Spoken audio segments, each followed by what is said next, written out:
Angie Telma, des actualités uniques, dynamiques et renversantes dans le journal TV. De beaux projets pour des budgets serrés. Batimax, le partenaire des bons plans. Batimax, la qualité au meilleur prix.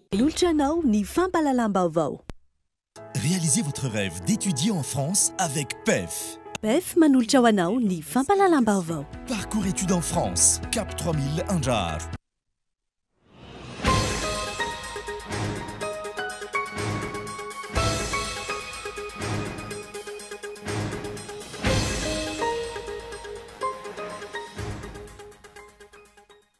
Miematra ny demokrasia eto Madagasikara noho ny tsy fahafahan'ny vahoaka miteny sy maneho hevitra amin'ny lafiny rehetra hoy ny filoha teo aloha Ery Rajaonarimampianina.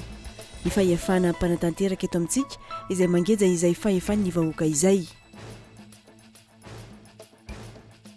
Voalaza fa lany daty ary tsy manaraka ny toetrandro intsony ny lalàna mikasika ny nationalité izay tamin'ny taona 2017 saingy mampiasa ilay lalàna tamin'ny taona 2017 mandrara ny fahafahana maneho hevitra sy mampivoro olona ny mpitondra fanjakana.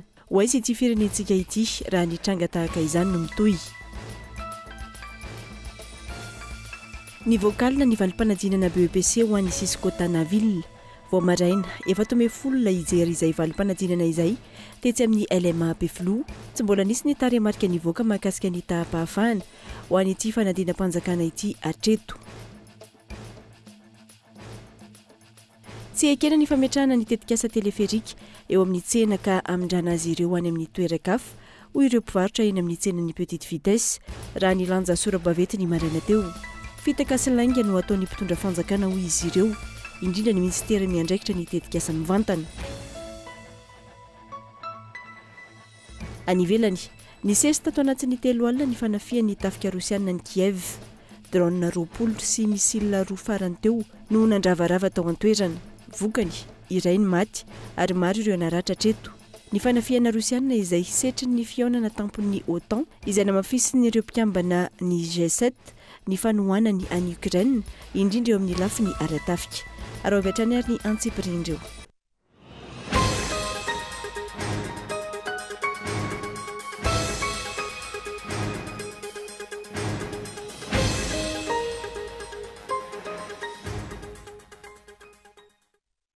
Angafaliny indray tomoko lasity tomoko vavy no itsidihako ny tokantrano amin'ny ity aliny 17 ny volana Jolay taona 2024 ity ampananjana tanteraka no anasananao araka ny fampalam-baovontsika hatramin'ny farany. Ela ny ela tapa-kevitra ihany ny filoha Andry Rajoelina ny tafa amin'ny vahoaka malagasy. Amin'ny alahady izao no fotoana omeny hitondrany fanazavana momba ny raharaha mahaberesaka manokana amin'izany ny maha-Frantsay ara-taratasy azy fa tsy io ihany no andrasana aminy. Marobe ny raharaha manahirana ny malagasy. Arahoary ny matoan-dahatsoratra. Ampolony mba tsy hilazana hoe anjato ny olany malagasy ankehitriny, na io mahakasika ny vahoaka iray manontolo, na io mahakasika ny isam-paritra, na politika, na toe-karena, na tsy fandriam-pahalemana sy ny sisa. Ny tena andrasana aloha dia ity resaka fizakan'ny filoha Rajoelina zopirenena Frantsay. Inona no folazainy? Frantsay ara-taratasy tokoa ve? Tsy manana zopirenena malagasy intsony ve? Naninona no nakazopirenena Frantsay nefa ny tantana ny firenena tamin'ny 2012? Nahoana no tsy nahampahalalana ny HCC sy ny vahoaka malagasy fa Frantsay antaratasy tamin'ny 2012 raha ny rotsaka hofidiana? Tsy mihevitra ny tena no namitaka ny vahoaka ve? Mbola say hirotsaka ve amin'ity taona ity? Ankoatra izay, ahoana ity délestage ity? Délestage daholo, na herinaratra, na rano. Ahoana ity tsy fandriam-pahalemana ity? Vakitrany etsy, von'olona eroa, tsy antsatsy antanàna, tsy atoandro tsy alina. Ahoana ity resaka lavanilina ity? 2,000 na 3,000 ariary sisa ny vidiny 1 kilao, raha nampanantenana 3 tapitrisa ariary tamin'ny 2012. Ka naharoboka ny savasidiana ny fidy 7,700 ny kandida Andry Rajoelina. Ahoana ity fanitsakitsahana ny mpanao politika ity? Tsy mahazo mamory vahoaka ankalamanjana, fa voadariko ny mpitandro ny filaminana. Misy vola sa tsy misy vola ao amin'ny kitapom-bola mpanjakanao? To migrevy sy mitabataba daholo ny akabeazan'ny olona, fa tsy mahazo karama, na tambo-karama, na tambonasa. Ary to tsy hita intsony ilay piosinomby, hantoka misalasala ny mpiompo hoe hanondrana henomby amin'izay ve sa tsy? aleo hatreo fa anjato noho isika iry aloha ny fanontaniana tiana hapetraka amin'ny filoha Andry ka ilaina valiny amin'ny alahady izao ireo rehetra ireo ary indrindra tsisy isy vahaolana avy amin'ny intsony akotsy naneno atray laniny kary tsy misy antenaina amin'ity fitondrana ity intsony amin'izao volana vitsikely asany izao indrindra ny filoha Andry roa volana sisany azy raha tsy hoe hanajatena sy hanana fahendrenanga ka tsy hirotsaka hofidiana intsony izy fa hanapitra ny fepito-piasany amin'ny 7 janoary 2024 amin'ny alahady mifankahity fa miemitra ny demokrasia eto Madagasikara noho ny tsy fahafahany vahoaka miteny sy maneho hevitra amin'ny lafiny rehetra ho ny filoha teo aloha Rajaonarimampianina ny fahefanam-panantanteraka eto amintsika izay mangeza izay fahafahany vahoaka izay. Daniela Minarso. Mialavitra trano ny toerana misy ny demokrasia eto Madagasikara noho ny fanageazana ny fahafahany vahoaka maneho hevitra mitena kalalana sy ny maro hafa ho ny filoha teo aloha Rajaonarimampianina. Miemitra demokrasia eto Madagasikara zay fahitako azy satria inona le demokrasia rehefa mijery ny zavatra misy tao anatin'ny fotoana vitsivitsy isika rehefa mieno reo mikasika ny demokrasia numérika, demokrasia klasika sy ny miainana zany demokrasia zany teto Madagasikara dia lay fahafahany tsirairay le atao hoe liberté individuelle et collective rehefa zay no voageja dia mivoaka ho azy le fitenenana hoe tsy ohatsony le demokrasia miemitra le demokrasia satria dia heverina fa zay fahafahany tsirairay zay voantoka ao anatin'ny lalam-panorenana tsy misy ary tsy tataratra eo amin'le fiarahamonina tsy tataratra eo amin'le fifandraisan'ny mpitondra sy ny vahoaka rehefa izay zany tsy misy dia miemitra lay demokrasia. Ina moa tsy hoe fahalalana dia tsotra kely le izy, fahalalana iteny, fahalalana ivezivezy, fahalalana andrara ary fahalalana isaina. Tsotra zao fotsiny zay tiany tena isaina. Ankilany olana mampiemitra ny demokrasia eto Madagasikara ho iatrany ity filoha teo aloha ity ny fanageazana ny fahefanam-panantanteraka izay fahafananana ny vahoaka amin'ny lafiny rehetra izay. Rehefa jerena zay endrim-piarahamonina eto amintsika zay ny kolotsaintsika, ny soatoavintsika, ny fomba ny ainantsika izany hoe fandraisana anjara no raha-pirenena zay dia somary manakaikikaiky kokoa an'ilay fomba fijery aty andrefana isika.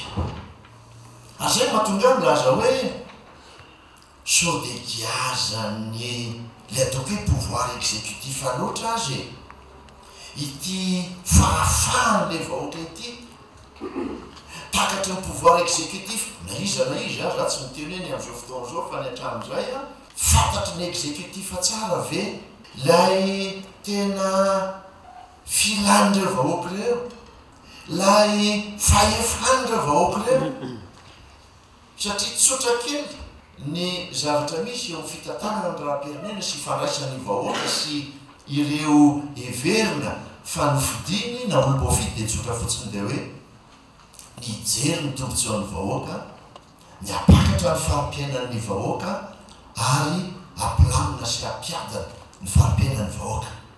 Rehefa tonga eo amin'ny sehatra ianao zany hoe mitombo ny tany fahantrano tsy misy ny fahalalana rehefa mijery amin'ny gazety ianao zao dia ohatrany tsy mahita tsony hoe izy any gazety moa zany tena heverina fa mifanoerina. Rehefa natrehan'izany zavatra rehetra izany ianao dia lasa mametraka fanontaniana hoe nakaiza le demokrasia.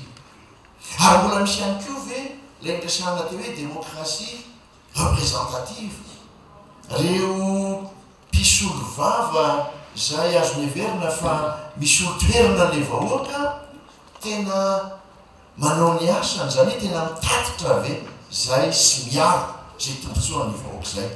Elaitrereto ny randravatra manoloana ny zava-misy amin'izao fotoana manomboka mitoetra eto amintsika ilay antsoina hoe demokrasia numérique direct amin'ny tambazotra tserasera. Ka eo no mipetraka le raha hoe move no miteny maika.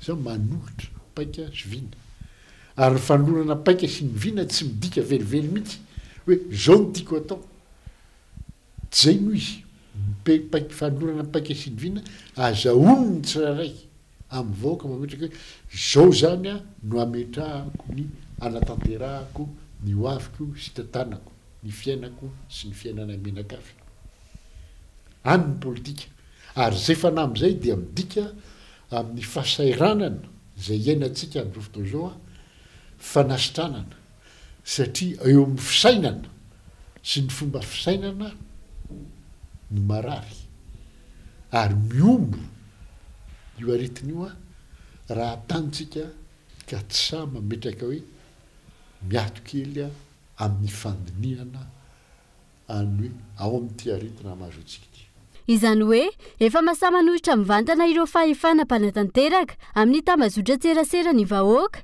ary tsy matahotra fandrahonana intsony ohatra amin'izany ireo mpampanino lakolosy amin'ny tambazotra tserasera fa ny fanakatona-baravarana nataon'ny filoha tamin'ireo hery-velona sy mpanao politika vonona nampy azy tamin'ny fitantanana araka ny tokony ho izy ny firenena no isan'ny antony olana amin'ny sehatra maro ankehitriny hoy ny solombavambahoaka voafito amin'ny distrikany Betroka.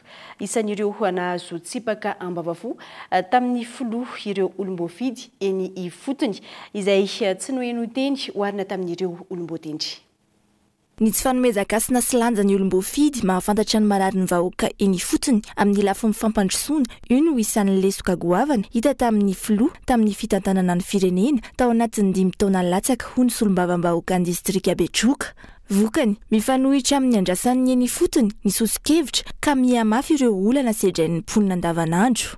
Matahotra zaho misy satria zay toko anao hoe président manakato-baravarana sy izy loatra fa ny ekipa nitretraretra sana azinao dia magname saindrasa président foana. Ny olona tokony hagnamevitra tsara anazy sana azinao sy arahany. Zay député nge mahapatatra problème any fotony sady mahay zavatra betabe amin'ny fiarahamonina andavanandro. Tsy ino anteny zany zay député. Farany zany azinao dia manjary ny olona zay tendreny gn'atoko isan'ny bebe koa fa sy ny olona zay voafito moka manaky azy. Manana problème am'izay zany izy avy eo. Zay fa nanamevitra tanazy tamin'ny fotoana hoe amboaro sosialim-bahoaka satria kibony priorité. Io no priorité amin'io dia resaka lalana, dia resaka sakafo. Sisy malay fodrafitra zany ange eto Madagasikara sy malay an'izay fa mosy amin'izao situationsika zay mbola nivoaka crise hainy tsara zavatra zay. Dia fa maiky amin'izay resaka hoe zavatra mahafinaritra zay fa sy zavatra tena problème ny olona amin'ny fotony tadiavina. Isan'ireo olomboatendry tsy mahay ny laharam-pahamehana amin'ny politika mpampandrosoana eny fotony ireo gouvernoura ho iatrany ny solombavambahoaka. Tsy mandeha amin'ny laony ihany koa ny fampiasan'izy ireo ny fitaovam-panjakana. Tafiditra ao anatin'ny misedra olana manoloana izay ny distrika Betroka indrindra amin'ny lafin'ny fanamboaran-dalana. Ny gouvernoura argent faritra anosy lazany salamana ny babany le zavatra fa sy hainy fa hoe anyvoaka le zavatra. Avy Betroka eo zany ny argent zay ny fanjakana ny voaka malagasy. Io na ny mamaika anazy. Ny lalana efa malama koa ny amboarina fa sy ny lalana zay efa tokony amboarina. Tanao satria mitetika izy hoe mandany carburant hono le manao lalana rasirasy. Iny ka zay diavina sy résultat. Fa niteny tamin'izareo hoe priorité aloha ny lalana rasy satria agny amin'ny toerana rasy tena misy fikoarana vary. Fa ny gouvernoura ny faritra anosy no tena mianina fa sy ny an'ny teniko zany asinao. Satria ny gouvernoura faritra anosy zany regny fa sahala mamitaka ny président de la République. Ahoana moa point noir zay tokony amin'ny rentrée sy amboarina amin'ny agent meny fanjakana anao raha ohatra ka tiany filoha tokoa nareo. Telo angeny faritra simany. Anosy Orombe androy mitambatra io zany manao precipise amin'ny carburant. Mety afaka vavanony hoe sana politika soana raha sy vitany rentrée. Fa enio na sy narahana teniko zany. Ireo rehetra ireo no nanamafisy ny solombavambahoaka fa lavitra n'ity fitondrana ity ny fametrahana sy ny fampanjakana ny fitsinjaram-pahefana tao anatin'ny 5 taona izay.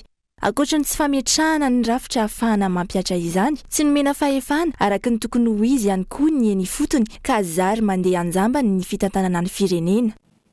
Tsy misy firenena androso raha tsy mianatra ny zaza malagasy salama ary afaka miasa. Tsy natao lahara-pahamehana ireo sehatra ireo teto amin'ny firenena.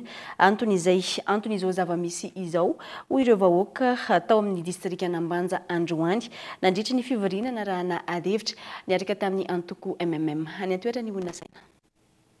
marary ny sehatry ny fampianarana tsy takatra ny sarababem-bahoaka ihany koa ny sara-pitsabonina tsy mahay mametraka ny lahara-pamehana ny mpitondra ho iatrany ireo olom-pirerena anton'izao zava-misy izao fa ny lahara-pamehana aminay ny masoa avy vao magnano mafinaritra voky zahay zay vo afaka isoma manara-penitra tombotsoa ho an'ny mpanan-karena zegny ny manara-penitra na kianja filalaovam-baolina zegny na sekoly zegny na hôpitaly zegny olo mahantra tsy afaka ny tsabo-tegna amin'ny hôpitaly manara-penitra zegny olo ty hinagna tsy afaka zegny ty lalao baolina amin'ny kianja manara-penitra zegny raha ohatra zegny misy mary fitsinjara-pahefagna zegny fitsinjovagna zegny régional zegny nagnino ma téléphérique tsy natao ankify mandeha nosy be olo matatro rano momba lalagna tety atationné rano vongo mandeha agny Sainte Marie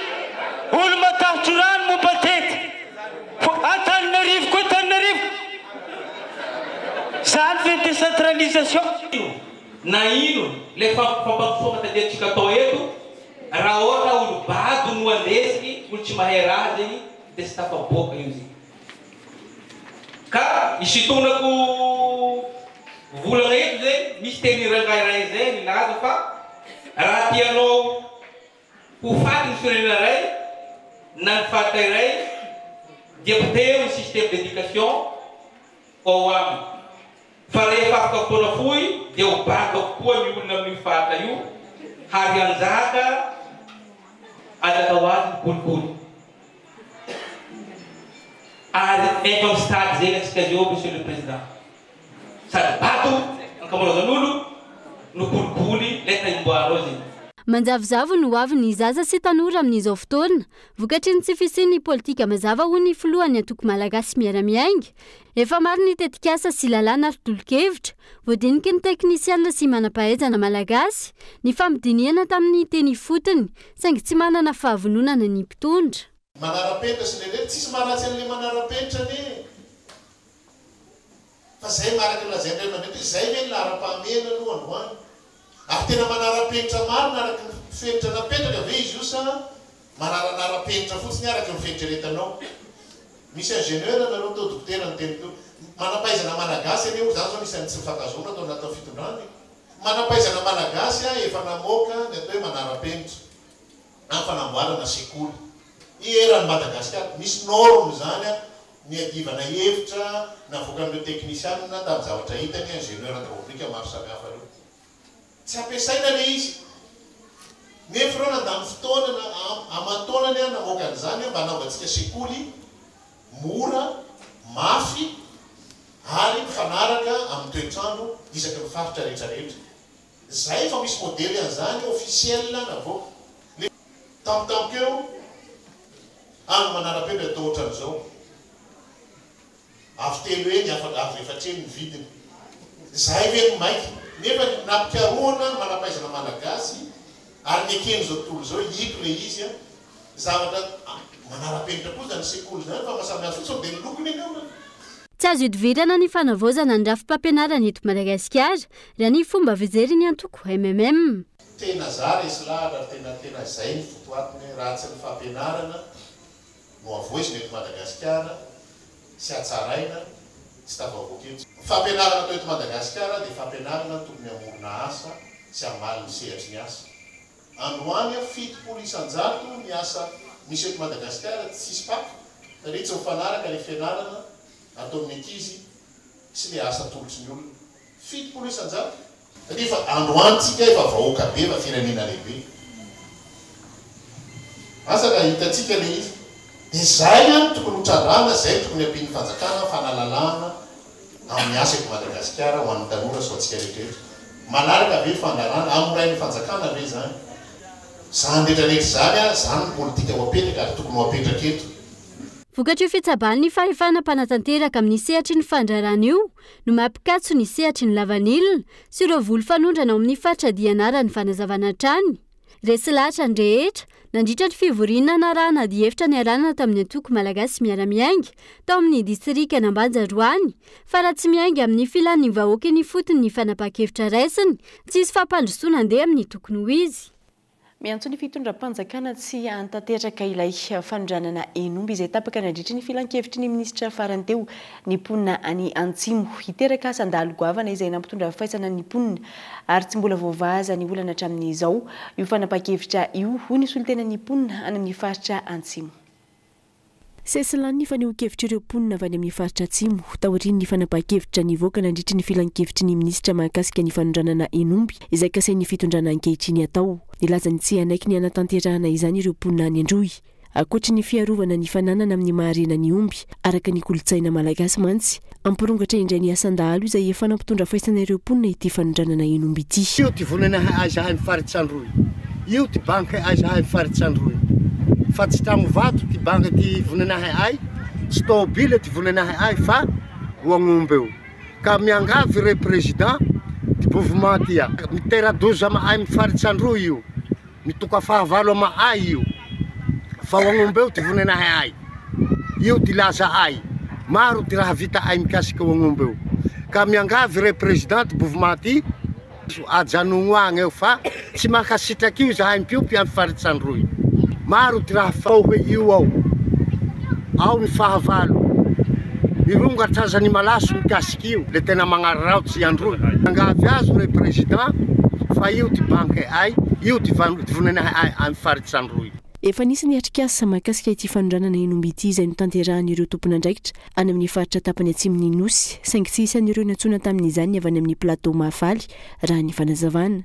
Ireto farany izay nanizingizina ny tsipaka hatramin'ny farany ity fanapa-kevitra ity.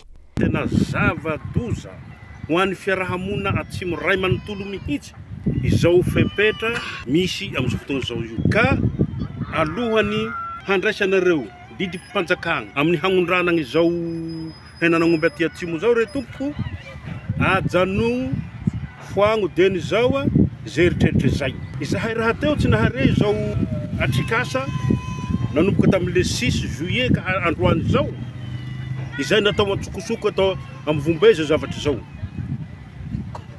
Nefa voalaza ao anatin'ilay mpanjakana noraisinareo fa hoe miatriky ny be sy ny maro zao zavatra izao. Zao be sy ny maro zao ne monsieur le président manomboka ana plateau Mahafaly hatraty Anosy izay tokony hiatriky zany hoe atrikasa zany hoe manaiky ve ny vahoaka sa tsy manaiky. Ka amba hafantarana anao monsieur le président na dia tsy nampahafantarana anay zany dia tsy manaiky ny hagnondrana io henan'omby zany zahay satria tena loza na ny filaminana eto Androy zany na Anosy na ny plateau Mahafaly na aiza mihitsy na horombera tsy anaiky an'izany. Raha ite hitondra fampandrosonana amin'ny faritra tapany Atsimon'ny Nosy marina ny fitondram-panjakana angatahanay ny ametrahana andina izay horafetana miaraka amin'ny mpitandro ny filaminana ho ireo mponina. Olona tsy lavitra mantsy no mitarika ny asandalo ka ny dina ihany no hitan'izy ireo isoroana izany sy anafay ireo dahalo. Ny vokalina ny valim-panadinana BEPC ho an'ny Cisco Tanaville vao maraina efa tao mifolona ijery izany valim-panadinana izany tetsy amin'ny LMA Ampefloa tsy mbola nisy taria marika nivoaka mahakasika ny tahapahafahana ho an'ity fanadinam-panjakana ity hatreto. Vao maraina efa nifanesika ijery ny valim-panadinana BEPC ny teto amin'ny LMA ireo mpiadana sy ray aman-dreny sasany taon'ny tomany taon'ny faly. Isan'izany vazo 12 taona taona fahavalo na classe de 4e izy no niatrika ny fanadinam-panjakana BEPC efa nivonona ary nanomana tsara ho izy ka nivaly ny fiezahana. Faly be dia tena faly mihitsy zany fizika dia matematika efa nanomana efa elaela zay manao kory isaky ny sabotsy dia isaky ny alahady ampianariny danay ao an-trano aho.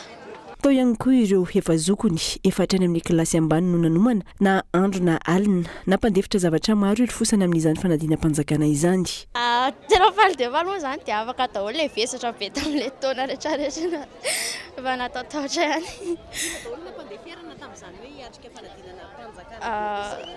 Resaka sortilo nampandeferana be mihitsy dia resaka repos zany tsy dia teny hoe be dia be dia ohatr'izany.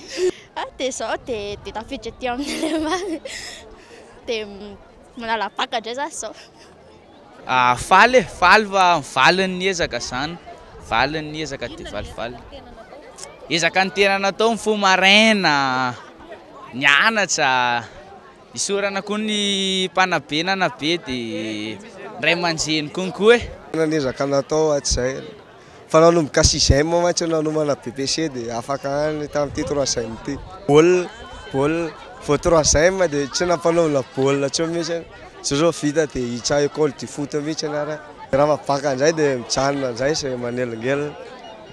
Tena faly be fa afaka BPC tena fananantena ihany hoe afaka BPC ihany fa somary nangofongofotra ihany e. Tontonina sady fananomana ihany moa zany. Faly tena faly. Fo maraina be dia mianatra lesona foana ny amin'ny alina. Nodivety ny ranoatsakaina ho izy ray aman-dreny niezaka nanampy ireo zanany tamin'ny fanomanana ny BEPC diplôma faharoa an'ny zaza malagasy. Afaka ny ankizy faly dia faly, tena faly dia faly tsisy ohatr'izany mihitsy entoko. Ohatran'ny ankizy rehetrarehetra ihany moa jerena miadaneny ny koriny fizotran'ny fianarany dia zao mba afaka soma tsara. Nanao kory mitokana izy satria 4e izy ireo no nanala dia nanao isaka sabotsy dia raha miforosena kely tahotra ny kory tahotra ny tao moa dia nanampy anazy ny tany am-pianarana dia zay. Sotran'Andriamanitra zany fa afaka izy. Narahana tsara izy tamin'ny resaka izy teo tamin'ny resaka fanomanana dia toanana tamin'ny resaka moral na resaka ara-tsakafo vetiny ranatsakaina.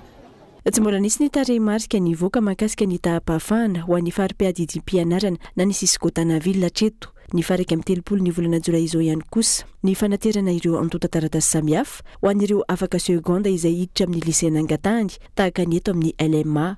Amin'ny 7 ny volana jolay ho avy izao kosa no anomboka indray ny fanadina-panjakana manaraka na ny baccalauréat. Ny volana jolay kosa no nivoaka ny vokam-panadinana BEPC tao amin'ny fari-piadidim-pianarana Mahajanga voalohany tsara ny vokatra amin'ny ankapobeny raha oharina tamin'ny taondasa. Anja Robert, Kolo Mahajanga.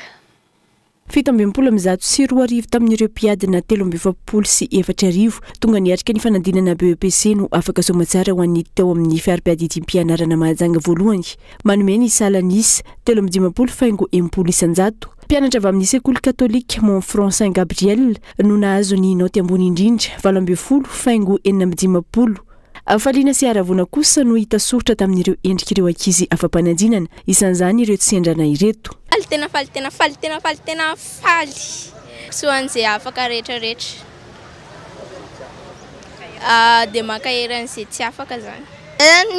Izaho zany tamin'ny nangala BEPC dia dressé mipapako be mihitsy za tamin'ny mangala BEPC hoe mianatra tsara mba ho afaka dia efa avy amin'izay mba afaka nijery avy tamin'ny alalan'ny telefona dia mba nanjetary nijery numéro d'inscription dia mba nanao confirmation tsara hoe hijery amin'ny zavatra ary dia afaka foana dia falifaly amin'izao fotoana izao.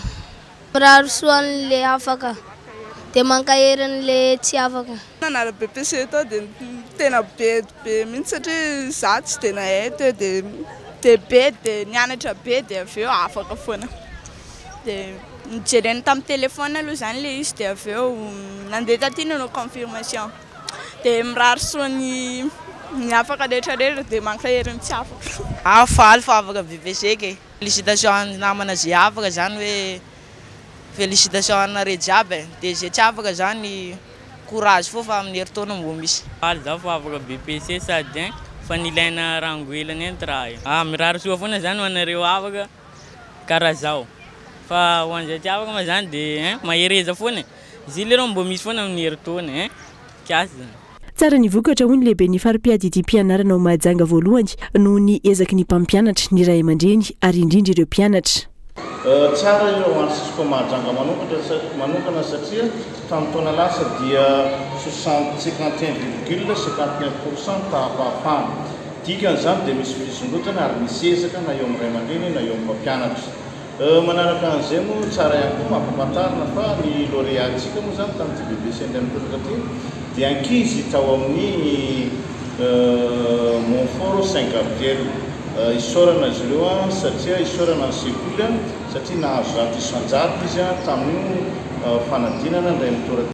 ho an'ireo farim-piadidim-pianarana miisa enina mandrafitra ny boiny ny iray amin'ireo ihany no mbola tsy nivoaka ny voakam-panadinana ho an'ireo efa nahazo vokatra kosa toy ny tao amin'ny distrika ny Mahajanga faharoa no nanana ny salan'isa ambony indrindra 2,70 isanjato Soalala 2,70 isanjato Mahajanga voalohany 3,50 isanjato Mitsinjo 2,50 isanjato Marivoay 7,70 isanjato ary andrasana ny Ariva ny any farim-piadidim-pianarana Ambatoboiny.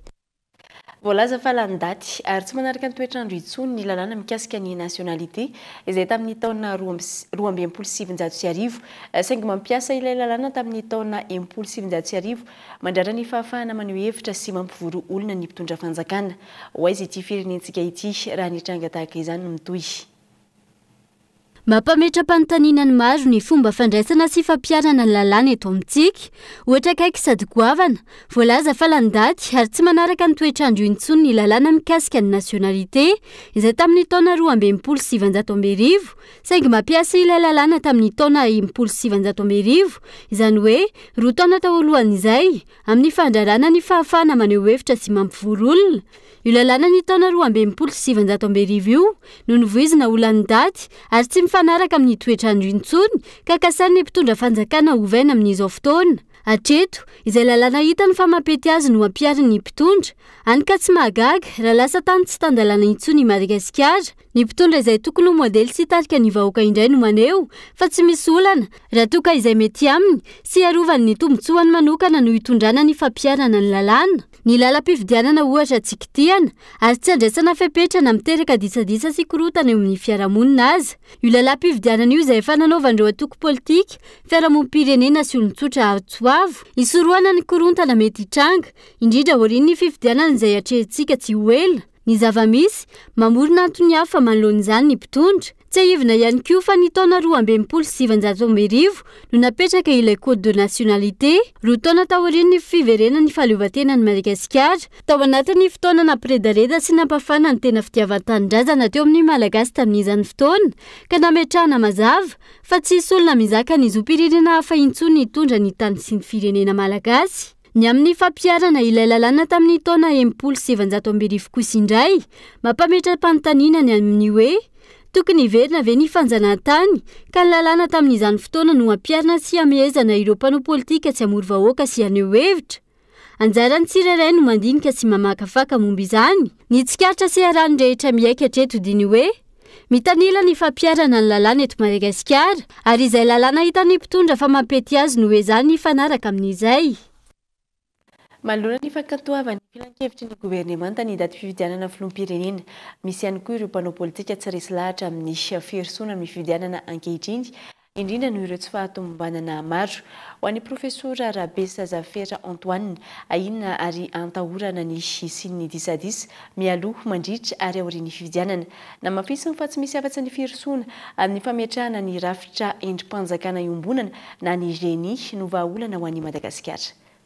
Raha mbola ikiry iroso amin'ny fifidianana ny fitondrana ankehitriny dia betsaka ny olom-pirenena manahy ny amin'ny mety sy ny fikorotanana eto Madagasikara raha ny fanehoan-kevitra no entiny professeur Rabesa Zafera Antoine izay anisan'ny mpamakafaka raharam-pirenena.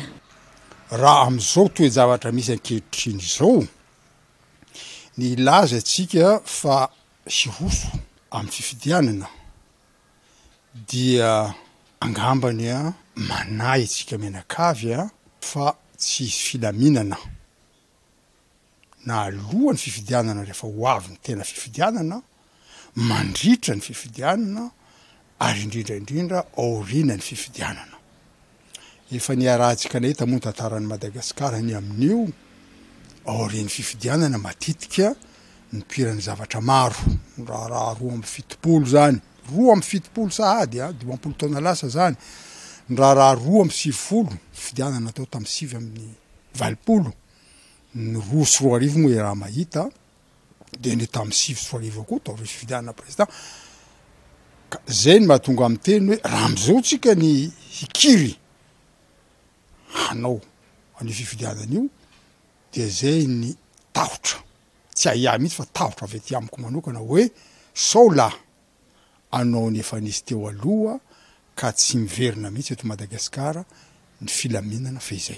Tsy vahaolana intsony hoy izy izany teteza mita izany ka mba hisoroana amin'ny mety sy ny disadisa dia tokony miroso amin'ny fametrahana rafitra endrim-panjakana tsy mitanila na laintsona hoe génie gouvernement d'entente nationale intermédiaire pour les élections. Raha anao teteza mita feteteza mita tsika ohatran'ny nahazatra ngamba ho tsy mety intsony manana tombony atsika amin'ny afrikanina amin'io nanao an'io tsika haitsika io izao hitatsika zao hoe tsika firenena farany manitra ty Afrika satria nanao teteza mita ngamba ny maro loatra indimy ka misy hevitra sao mba misy ihany lalana azo iarahana zorana mba isorohana ny mety siny disadisa zay angamba tsy ho zakany malagasy intsony am'izao fahantrany efa misy eto zao de hoy aho hoe maninona mora ohatra ka irosona izany irosona zany génie izany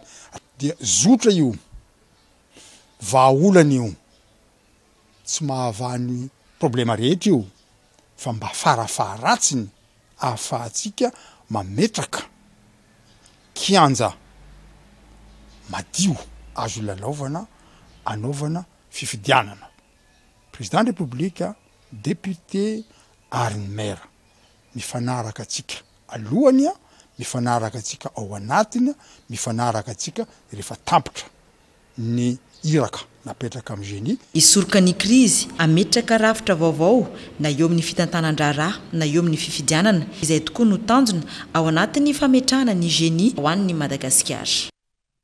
Iato vetivety ao anatin'ny dokam-barotra fohy isika orin'izay idirantsika ny tapany faharoa ny fampalalam-baovao.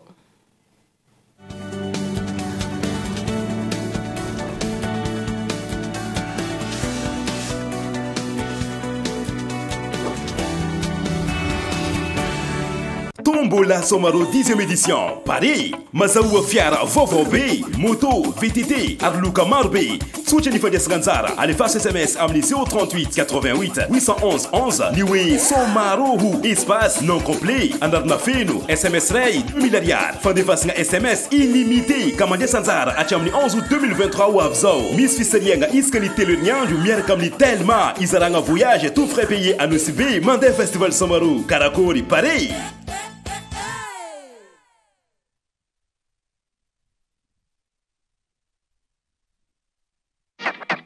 Tena mbola hafa ihany ny fiara vita loko tsara miverina ny hatsarany ary vao maika mipika ery El Mondes kalitao égyptienne manaraka ny fenitra iraisam-pirenena loko mangirana sady mateza mahazaka ny fiovan'ny toetrandro El Mondes mety ho an'ny karazana fiara rehetra ary miantoka ny hatsarany El Mondes hitanao eny mpivarotra rehetra mahazatra anao.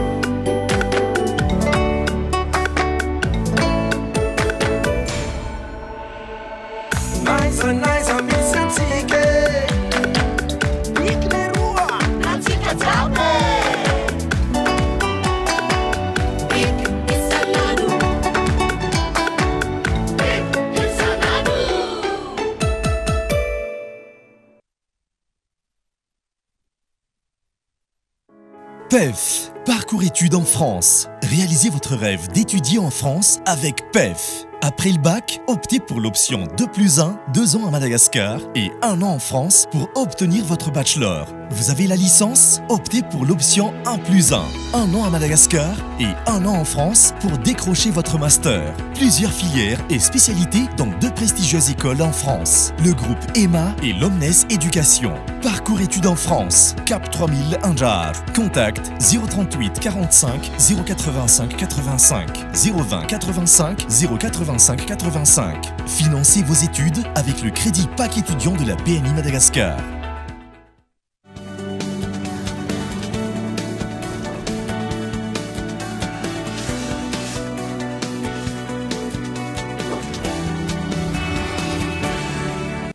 taverina somatsara atao anaty ny tapany faharoa ny fampahalalam-baovao isorana hatrany ianao mbola manaraka ny fahita lavitra kolo mamerina ny araby ary manasana ao hatrany anaraka izany hatramin'ny farany nahazo fanasana avy amin'ny lehibe ny tafika frantsay andray anjara amin'ny mantso lehibe ho fanamariana ny fetim-pirenena frantsay rapitso 14 jolay any Paris Champs-Élysées ny mpianatra avy amin'ny sekoly miaramila pirenena CMIP any Fianaran-tsoa mpianatra misy 10 mendrika indrindra miaraka amin'ny porte-drapeau izay tarihin'ny komandany sekoly ny colonel Rafidson Bernardin no voantso amin'ny ity matso any Frantsay ity efa ny fahenina ny volana jolay lasa teo no niazo any la Frantsa ireo mpianatra avy amin'ny CMIP no ny fanomanana ao amin'izay matso rampitso izay.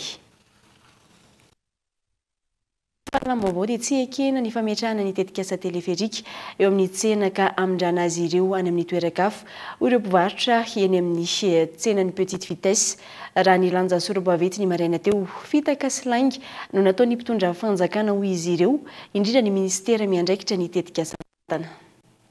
Tsy manakana ny tetikasa teleferika izahay fa tsy ekena ny analananay amin'ny tsena ka afindra toerana hafa. Izay no sora-baveto no lanjainy ireto mpivarotra eto amin'ny petite vitesse ireto ny maraina teo ka nanaitra ny maro. Rehefa nanontaniana, apetraka eo amin'ny tsena ny tongotry ny tetikasa teleferika. Afindra toerana ireo mpivarotra ka antony nahatonga azy ireo hitaraina. Ho sarotra ny hanarenana ny fantiantoka raha toka tsy afaka mivarotra raha ny fanazavana.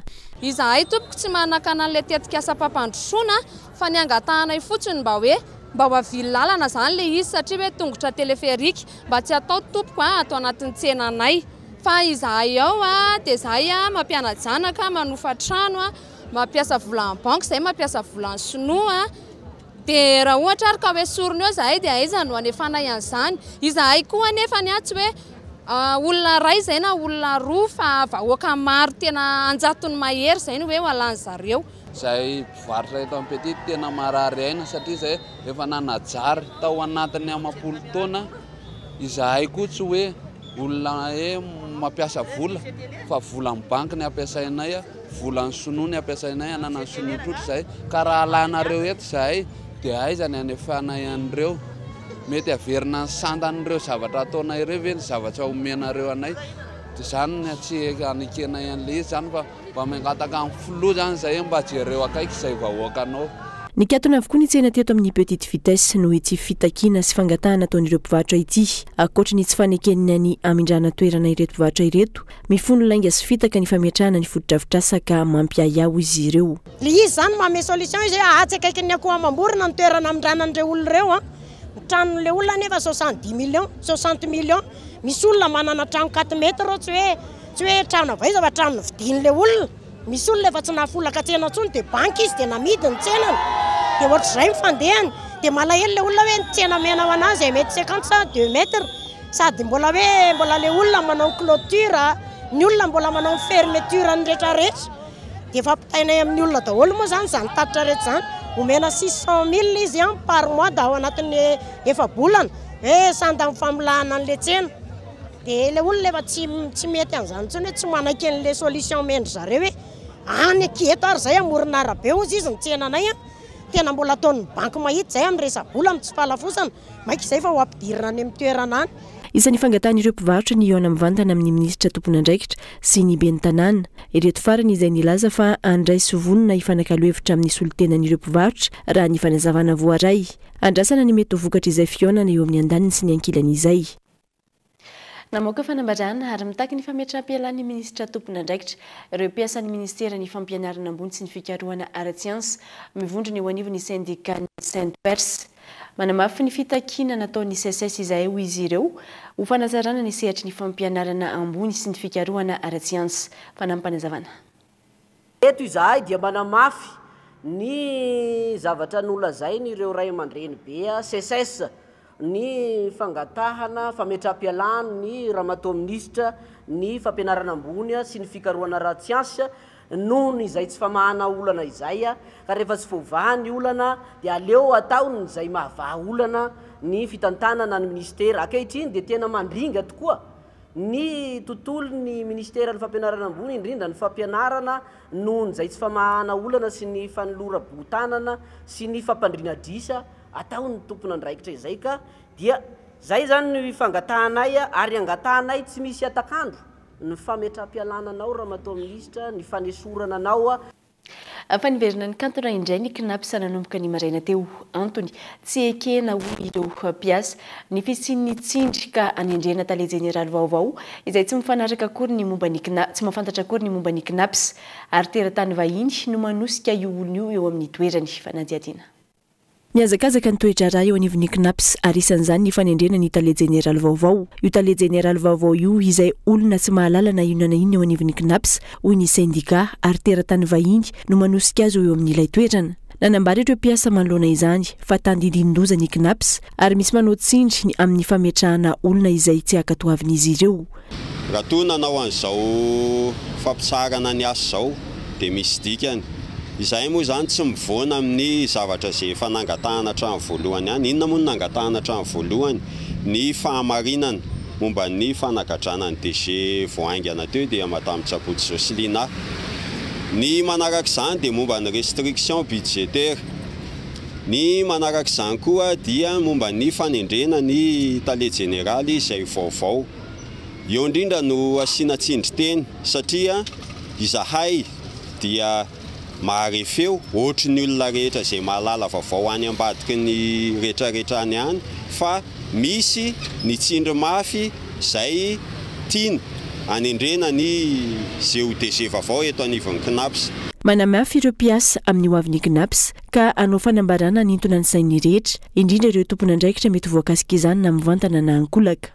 Etona zany dia manao antsoavo izay amin'ny tompon'andraikitra rehetra mahefa mba isin'ny filaminana, isin'ny fitoniana, isin'ny hoe hoavin'ny mpiatsehatra eto anivon'ny knaps mba tsy isin'ny soratra mbola iverimberina hoe aza atao tantelo efa-drakotra ny harem-pirenena dia manao antsoavo izahay mba tsy hiroso amina hoe tsindry ataon'izay olon-kafa mieritreritra izay mbola hanao tantelo efa-drakotra ity harem-pirenena ity izahay mpiasan'ny knaps. Miantso ireo mpisehatra rehetra eo anivon'ny knaps anoana azy ireo amin'ny fitakiana sy ny fiarovana ataony eo anivon'ny syndikan'ny knaps izay nanapa-kevitra ny ampitsahatra tanteraka ny fampandehanan-draharaha eo am-piandrasana ny valin'ny fitakian'izy ireo. Anomboka amin'ny 20 hatramin'ny 20 ny volana Jolay ho avy izao ny andiany faharoa amin'ny semaine économique de la EMAJA na ny Association économique Japon Madagascar. Fotoana izay anamafisana ny fifandraisana nisy eo amin'ny Madagascar sy Japon. Nelara Nefson. Enimpolo taona izay no efa nisy ny fifandraisana eo amin'ny Japon sy Madagascar ary isan'ny firenena mampivoatra ny toe-karena eto Madagascar ny fifandraisana amin'ny Japon. Ho fanamafisana hatrany izany fifandraisana izany ho tanterahina ny 20 hatramin'ny 20 Jolay ho avy izao ny andiany faharoa amin'ny semaine économique de la EMAJA na ny Association économique Japon Madagascar. Io panakoko amin'ny fizarana traikefa ny etsika atao hatrany fanazavana. Misy mihitsy ny ao anatin'le échange reo zany amin'ny conférence reo misy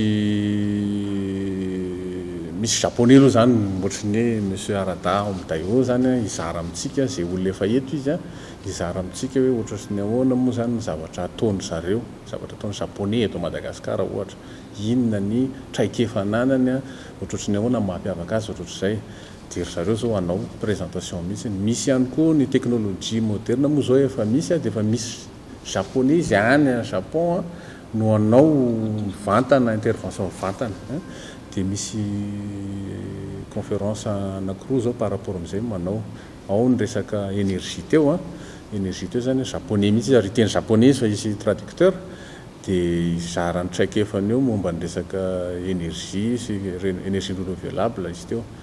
Misy ihany koa raha hoe resaka hoe japonais hafa le tenentsika hoe JIMAC teo. JIMAC io zany spécialiste amin'ny resaka concept de management japonais izara amintsika n'izay concept an'zareo zay izy.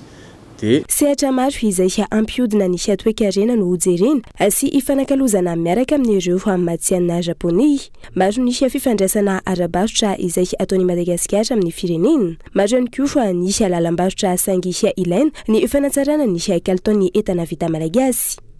Reny zany de mesure de précision moa fiteny azy reny ny exporten'zareo aty amintsika. Raha ny antsika indray dia mbola resaka produit minier tena betsaka 90% le exportation antsika zany de reo produits miniers reo zany indrindra ny nickel sy cobalt.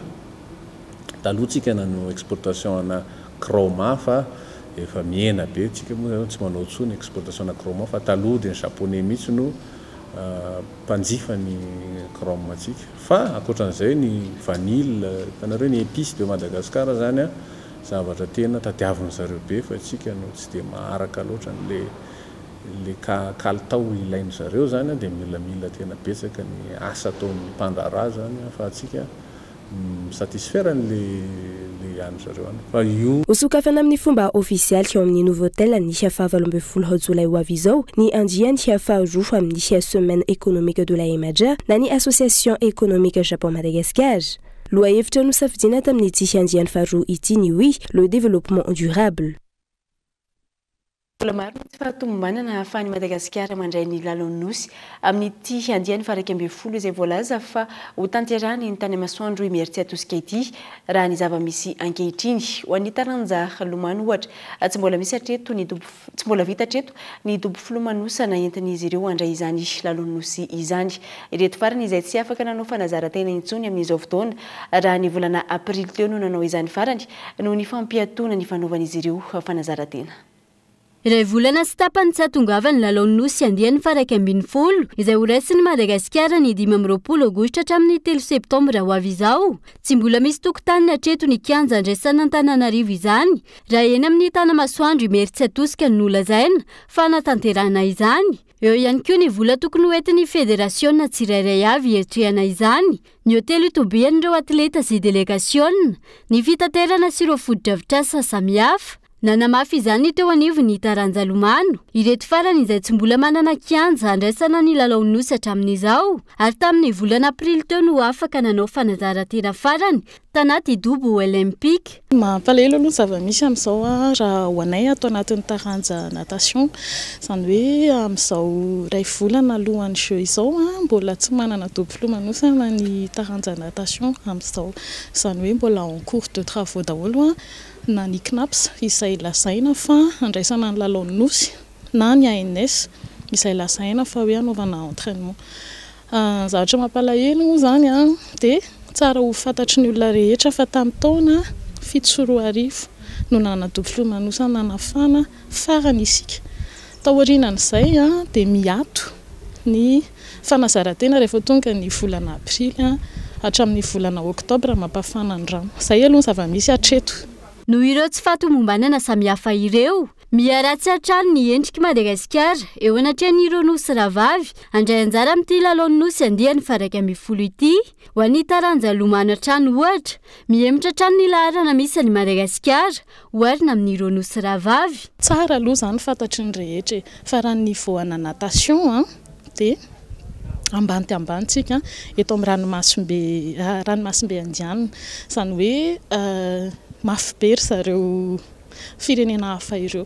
Ny infrastructure fotsiny dia efa mifanalavitra be.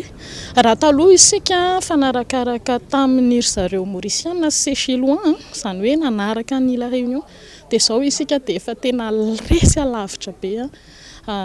Tsara izany ho fantatra tsy mamenatra izany fa izay ny zava-misy amin'ny taranja lomano. Araka izany, mampametra-panontaniana ny mety ho fahafahan'i Madagasikara andray ity lalon'Nosy ity, ireo karazana tsy fahatomombanana ireo izay hitondra henatra ho an'ny firenena eo anatrehan'izao tontolo izao. Filan-kevitry ny minisitra dia nankatao amin'ny filan-kevitry ny minisitra ny fanomezan-dalana ny ministeriny angofo sy ny ankoranafo ny didim-pitondrana ho fanavaozana ny mpikambana eo amin'ny filan-kevim-pitantanana ofisy malagasy ny ankoranafo na ny OMH. Nankatoavana mandritra izany ihany koa ny fandraisan'ny fanjakana malagasy an-tanana ny hetra sy ny abatseranana amin'ny fanafarana entana avy any ivelany mikasika ny fampidirana fitaovana ilaina amin'ny fampianarana tafiditra ao anatin'ny tetikasa fanohanana ny fanabeazana fototra. Ny filan-kevitry ny minisitra ihany koa ny fampiasana ny dingana maika amin'ny tsenana sampanjakana mikasika ny fanamboarana ny lalana eto Antananarivo. Trangam-piarahamonina niseho tany Mahajanga atairana ny an'ilay tompona tany saika anadio tokotany raha nahita ireo taolapaty miparitaka.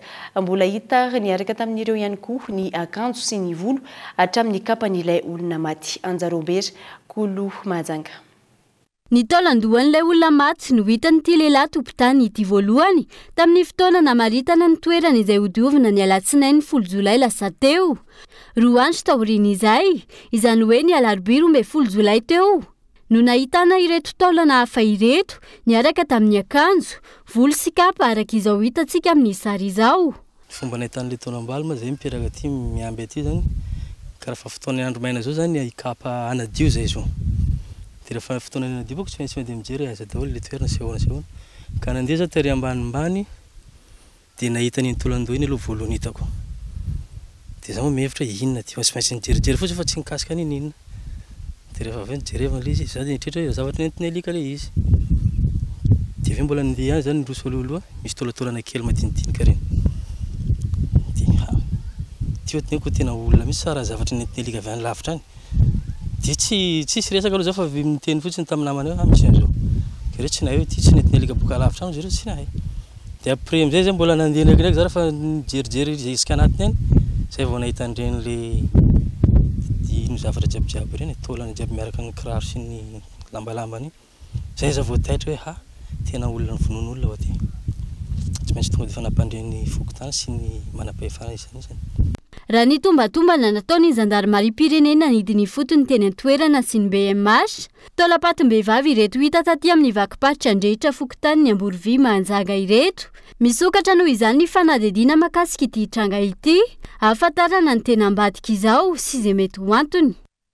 Amin'ny maresaka avy any ivelany ny sesy tato anatin'ny 3 alina ny fanafian'ny tafika rosiana ny Kiev. Drone roapolo sy misila 2 farany teo no nandravarava tao antoerany, vokany iray maty ary maro ireo naratra hatreto. Ny fanafiana rosiana izay setry ny fihaonana an-tampon'ny OTAN izay namafisin'ny ireo mpikambana ny G7 ny fanohanany any Ukraine indrindra eo amin'ny lafiny ara-tafika. Fanampanazavana entin'ny Alarana Evson eo amin'ny sarin'ny France 24. C'était le principal enjeu de ce sommet. Misokatra ho an'ny Ukraine ny OTAN vantany feno ny fipetratakiny ho an'ny sekretera jeneralin'ity fikambanana iraisam-pirenena ity. Nandritra ny fihaonana an-tampony ho an'ny OTAN tao Lituanie ny 12 sy ny 12 Jolay. Fanapa-kevitra izay noraisina manoloana ny fitohizan'ny fanafiana ataon'ny tafika rosiana any an-toerana. Amoraina ny dingana ary atsangana ny komisiona OTAN Ukraine, anafaingana ny fampidirana ny Ukraine anatin'ny OTAN, fepetra izay nankasitrahany filoha Ukrainiana. Isan'ny fanambarana goavana nandritry ny fihaonana an-tampony ihany koa ny fanomezan'ny Frantsa missile longue portée ho an'ny Ukraine, mbola mitony hijerena fanampiana amin'ny lavitresaka an'ity firenena ity, izay efa nahazo famatsiam-bola 4.0 lavitrisa euro avy amin'ny vondrona Europeana anampiana anohanana ara-tafika. Fanohanana izay namafisin'ny États-Unis ihany koa, izay efa nanolotra hatrany amin'ny 300 lavitrisa dolara hatramin'ny atombohan'ny ady. Tanjona amin'izany ny ahafahan'ny Ukraine miaro tena manoloana ny fanafiana izay mbola mitohy hatramin'izay, raha tsy ilaza fa tsy nitranga tao anatin'ny 3 alina ny fanesy. Dia ny mandresaka avy any ivelany ihany koa no manakantona ny fampahalalam-baovao tamin'ny tsy alina ity ankasitrahana feno ianao nanaraka izany hatramin'ny farany rahampitso amin'ny 8 alina. Ny fotoanantsika manaraka eto amin'ny fampahalalam-baovao mandra-piona tompoko.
Réalisez votre rêve d'étudier en France avec PEF. PEF nanolotra ho anao teo ny fampahalalam-baovao. Parcours études en France.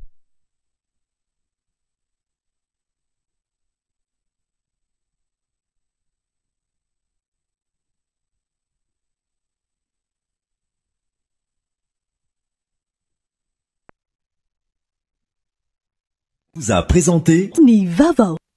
5G Batelma, des actualités uniques, dynamiques et renversantes dans le journal TV.